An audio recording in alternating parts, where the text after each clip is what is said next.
Have you ever felt the unsettling weight of unseen eyes watching you? Imagine lying in bed, drifting into sleep, when suddenly you notice something small too small to matter, like a black dot on a clock, a smoke detector, or a corner of the wall.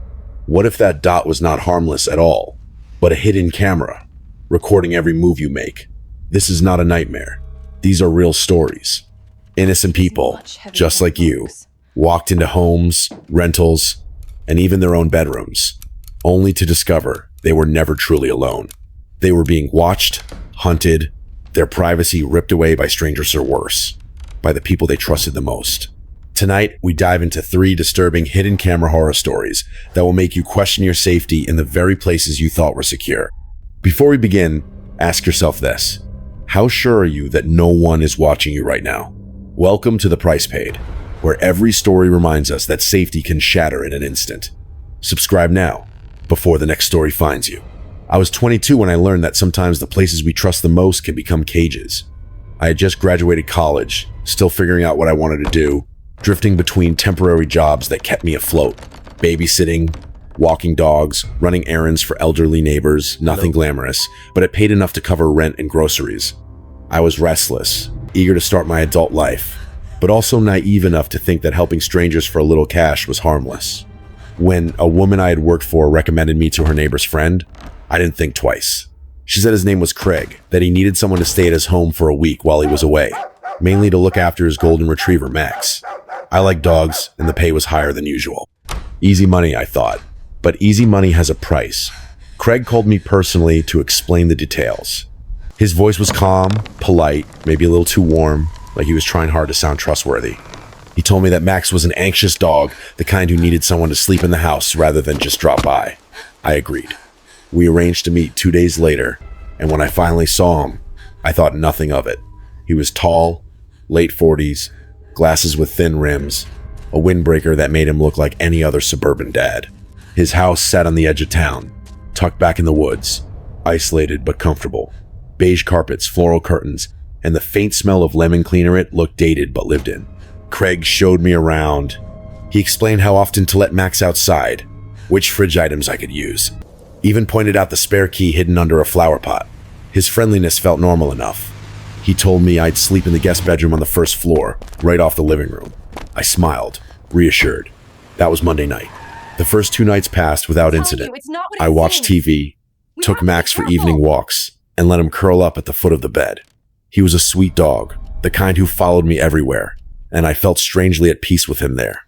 But peace has a way of dissolving without warning. On the 3rd night, everything changed. I was lying on the bed, scrolling through my phone, when my eyes landed on something strange. On the dresser across from me sat a digital alarm clock. It didn't fit the room. Everything else was dated, but the clock was sleek black plastic, modern, glowing, bright blue numbers. It seemed out of place, like it had been dropped there from another time. I stared, uneasy, until I leaned closer. That was when I saw it, a tiny, perfect black dot above the numbers. A pinhole. At first I told myself it was nothing, just a sensor. But the angle was wrong. The dot wasn't facing the ceiling or the wall. It was pointing straight at the bed. My stomach dropped. My heart stuttered in my chest. I remembered articles about hidden cameras disguised as alarm clocks, and suddenly the room felt suffocating. I picked it up. It was heavier than expected.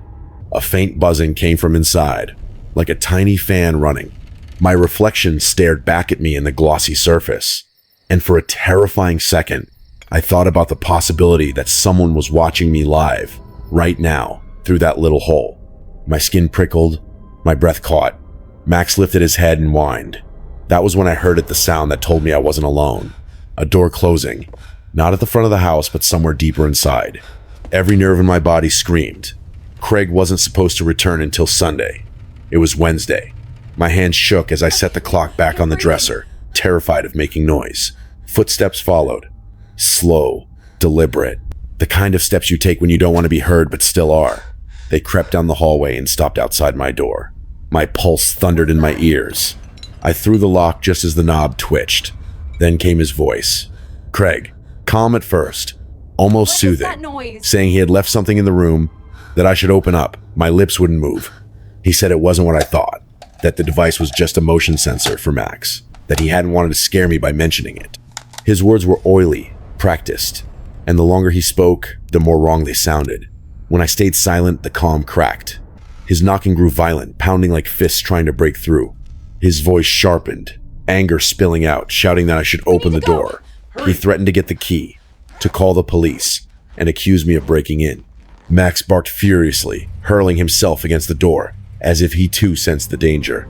I glanced at the window. It was low enough to climb out, but the latch stuck in my trembling hands.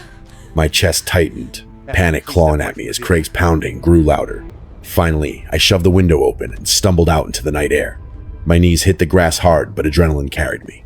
I ran, breathless, down the gravel driveway until the house was out of sight. I hid by a cluster of mailboxes until my mother arrived 15 minutes later. I couldn't stop looking over my shoulder, half expecting Craig to appear from the trees. The next morning, a lawyer told me what I already feared. Without physical proof photos, recordings, the device itself, it would be nearly impossible to press charges. Even if the clock was a hidden camera, Craig could claim it was harmless. My word against his. My skin crawled just thinking about returning for evidence, so I didn't. I never got paid. The woman who recommended me to Craig ignored my messages.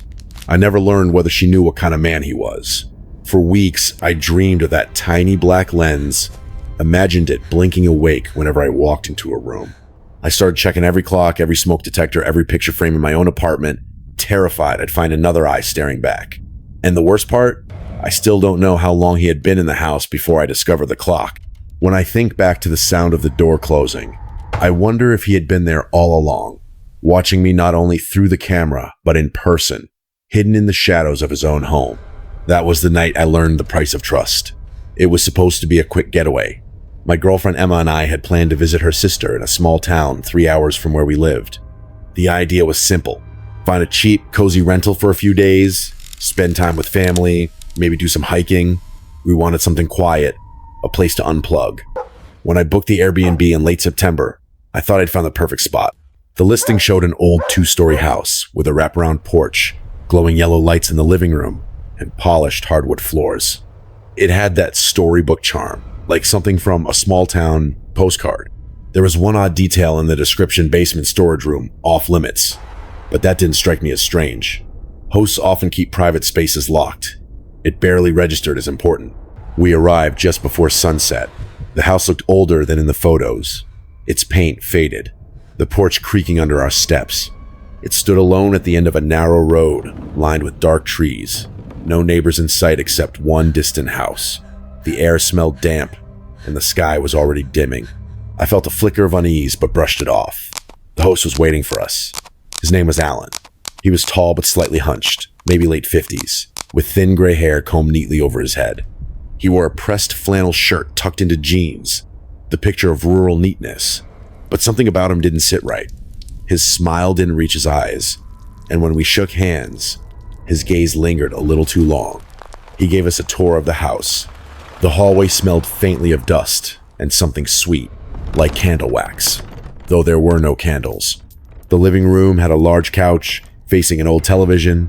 The kitchen was dated but clean, and upstairs, the single bedroom had a big bed under a ceiling fan, a small dresser with a mirror. It all seemed normal enough until we reached the door near the kitchen. Alan stopped and tapped a heavy padlock hanging from it. His voice, which had been friendly, turned firm. "This stays locked. It's my storage space. There's no reason for you to go down there." He didn't smile this time. He just moved on to point out the extra towels in the bathroom, then wished us a pleasant stay and left. Emma and I unpacked, made tea, and sat outside on the porch as the crickets began their chorus. The silence of the countryside felt heavy, almost unnatural.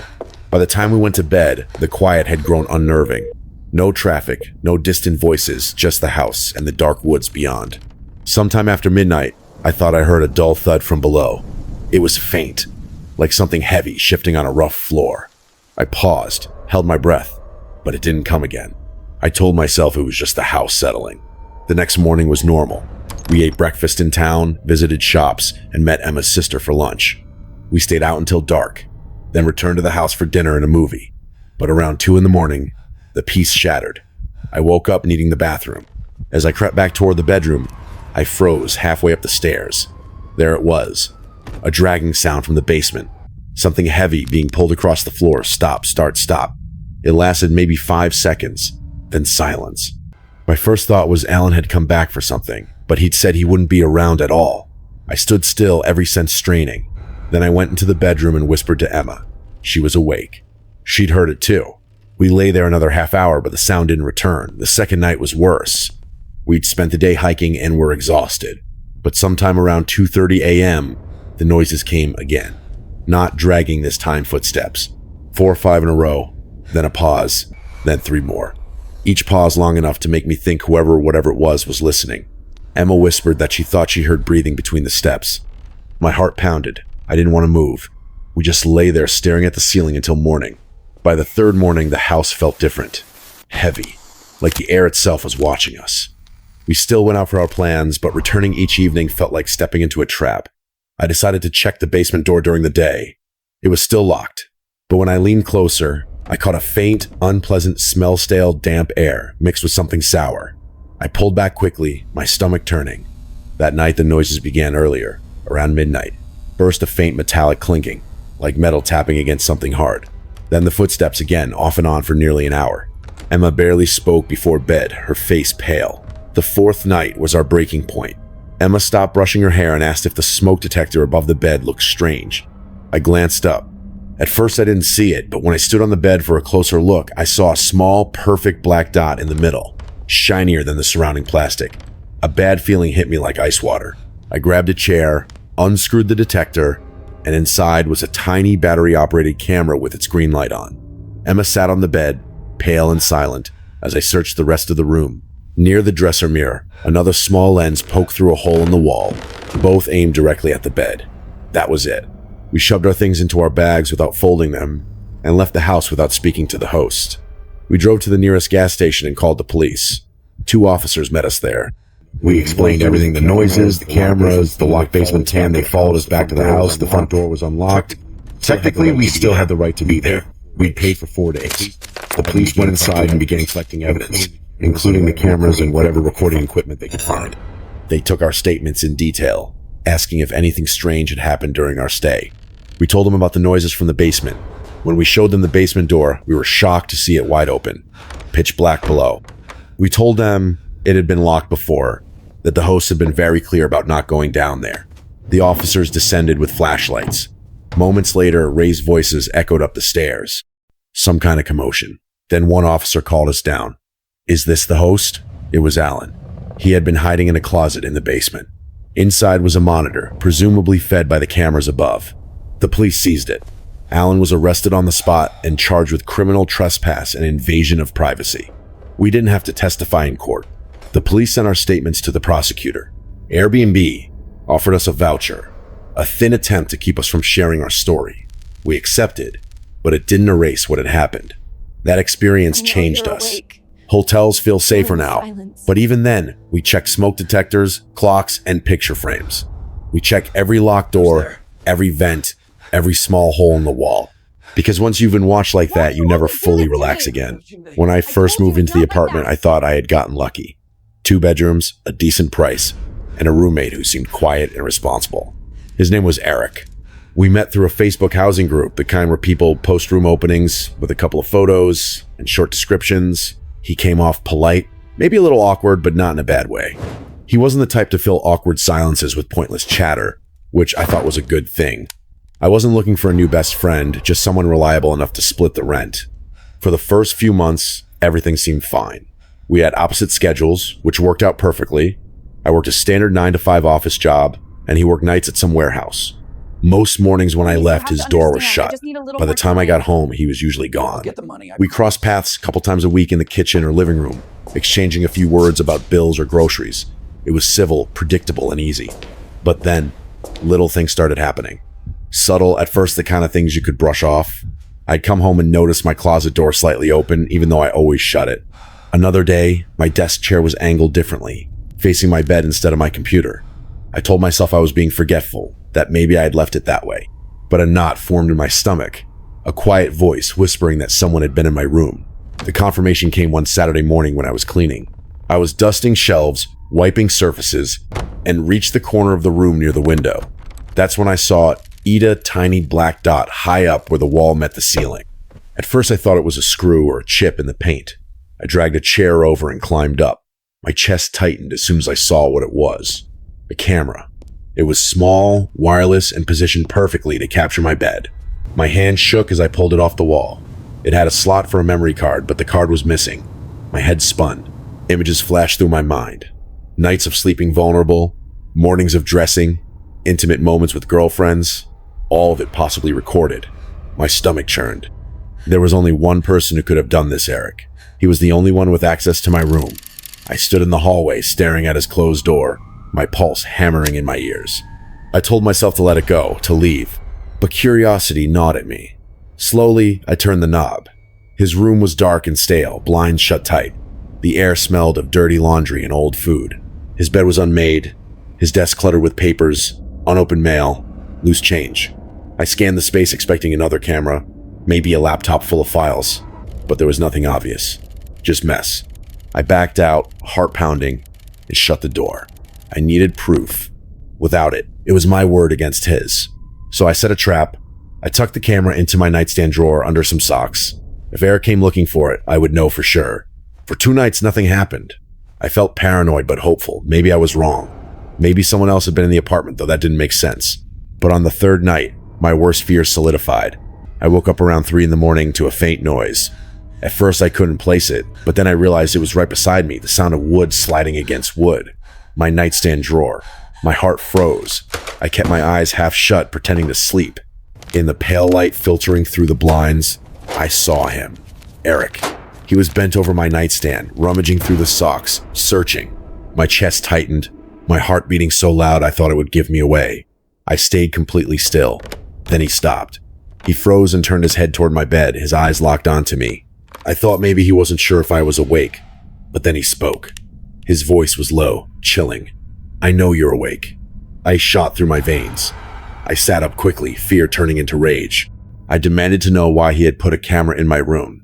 He stared at me with an expression I couldn't read, then said he thought I was stealing from him. His excuse was pathetic, insulting. I told him he was lying, that the camera had been pointed at my bed, not at anything valuable. My voice shook with both fury and fear. We shouted at each other. He kept insisting I was overreacting, that it was just for proof.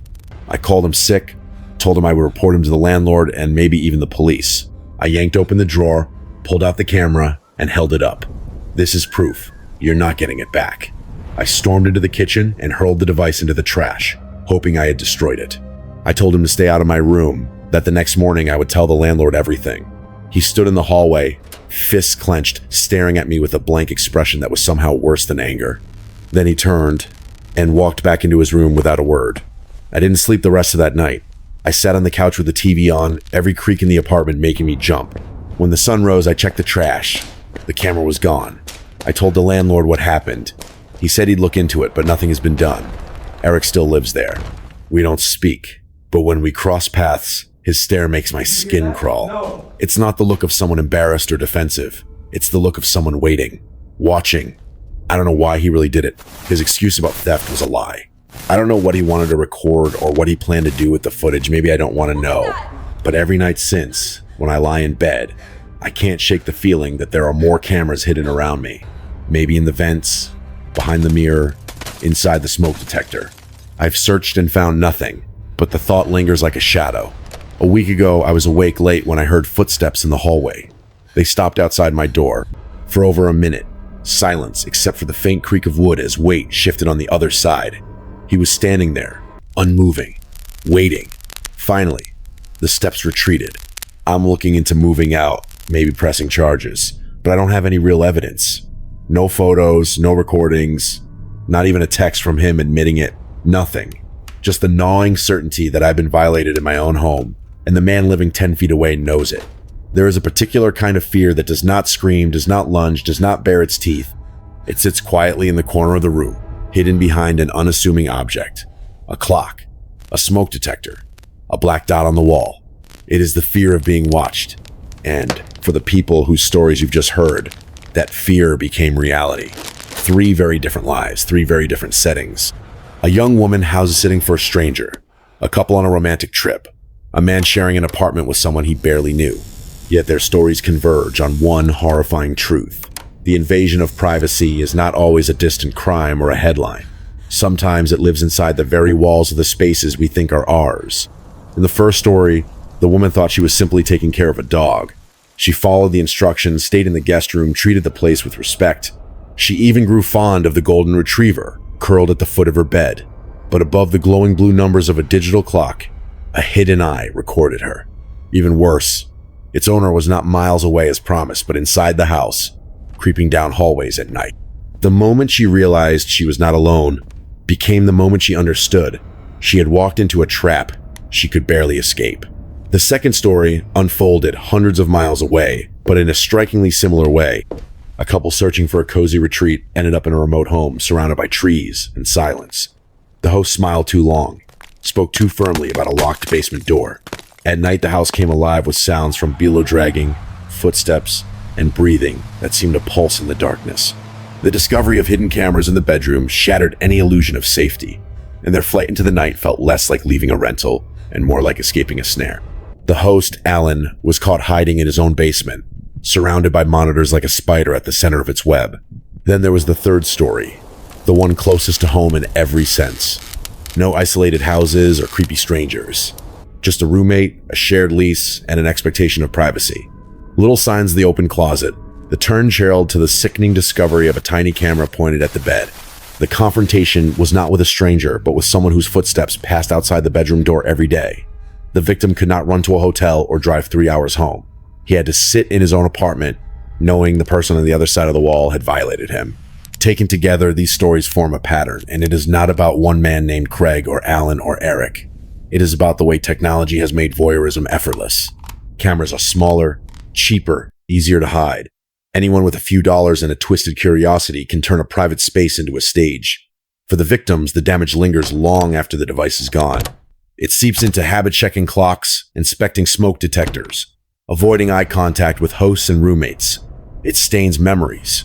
What makes these stories especially disturbing is the mix of trust and isolation. Each victim stepped into an environment they thought was safe. They accepted someone else's rules, someone else's hospitality. They locked the doors but never thought to lock their sense of security. In every case, the predator relied on this trust. The dog owner who claimed he was out of town, the host who said the basement was just for storage, the roommate who said he needed proof of theft. Their words were like masks. Behind them was an obsession with control, the thrill of seeing someone unaware. And the law, it lags behind. Without clear evidence, the victims are left with nothing but their stories and their nightmares. Even when evidence exists, the punishment often feels too small compared to the violation. Airbnb offered a voucher. The woman who escaped Craig's house got nothing. The man living with Eric still has to see him in the hallway. Privacy is supposed to be a right, but in these stories, it is treated like a privilege that can be taken away without consequence. For those listening, the question is not whether you will face something exactly like this, but how you would react if you did. Would you notice the odd device in the corner? Would you trust your instincts enough to act? Would you know how to collect evidence safely? The invisible threat in these stories is not just the camera lens. It is complacency. It is the false belief that someone who seems normal cannot be dangerous. It is the tendency to explain away little red flags until they become undeniable. These stories are cautionary tales, but they are also mirrors. They ask us to look at the spaces where we live, the people we let in, the assumptions we make about safety. The truth is, hidden cameras are easier to plant than to detect. They can be disguised as clocks, chargers, air purifiers, even electrical outlets. They can transmit footage wirelessly or store it on tiny cards. They can sit there for months without drawing attention. And while the law catches up, the burden falls on individuals to protect themselves.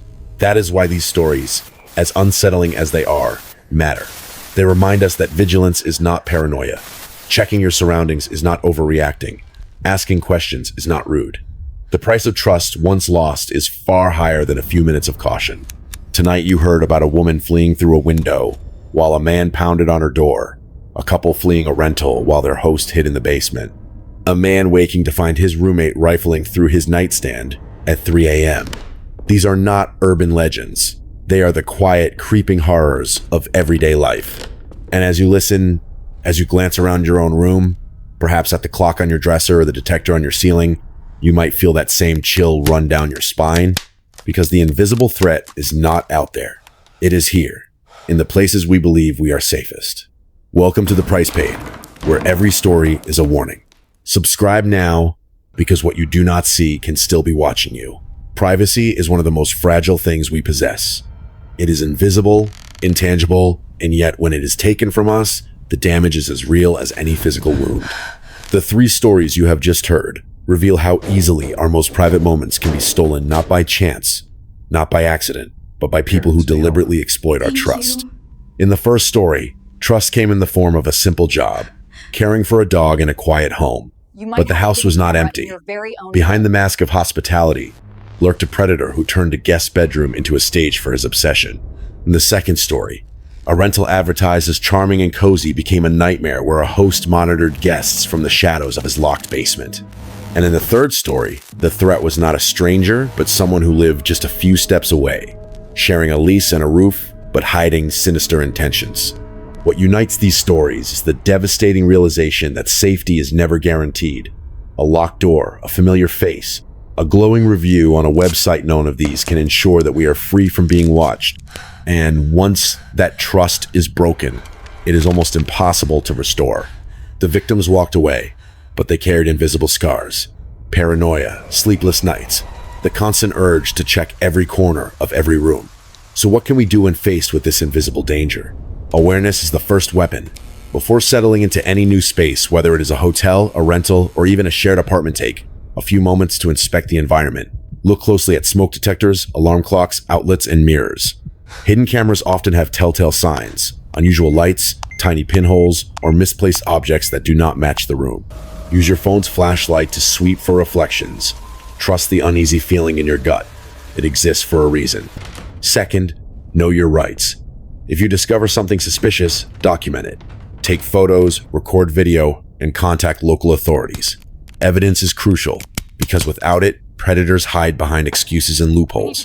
Even if the law moves slowly, your vigilance can make the difference between silence and accountability. Finally, remember that asking questions or setting boundaries is not rude. If someone bristles when you express concern, that is often a red flag. Protecting yourself should never feel like an inconvenience. The horror of these stories lies not only in the hidden cameras, but in the betrayal of trust. Yet they also serve as reminders. We can be cautious, we can be prepared, and we can refuse to be passive victims. These people escaped, let their warnings remain for the rest of us. And now, it is your turn to decide will you take their lessons to heart, or will you wait until the next suspicious object in your room reveals something far darker? This is The Price Paid. Subscribe now, because the stories you hear here may be the very ones that protect you tomorrow.